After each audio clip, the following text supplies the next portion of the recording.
আজকে নোটের শাক রান্না করছি আর আলু দিয়ে ডাঁটা দিয়ে তিলগর মাছ রান্না করেছি। এখন খেয়ে নেই।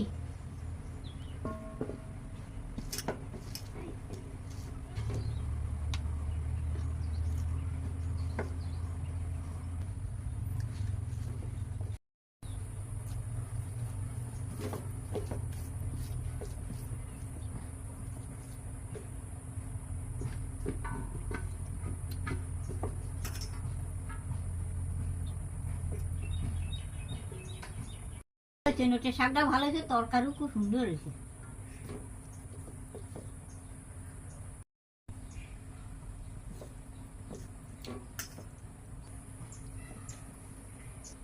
আমি আজকে শাক আর তরকারি রান্না করছি। তোমরা কি রান্না করছো কমেন্ট করে জানাবা। ভিডিওগুলো যদি ভালো লাগে লাইক কমেন্ট করে দেবা।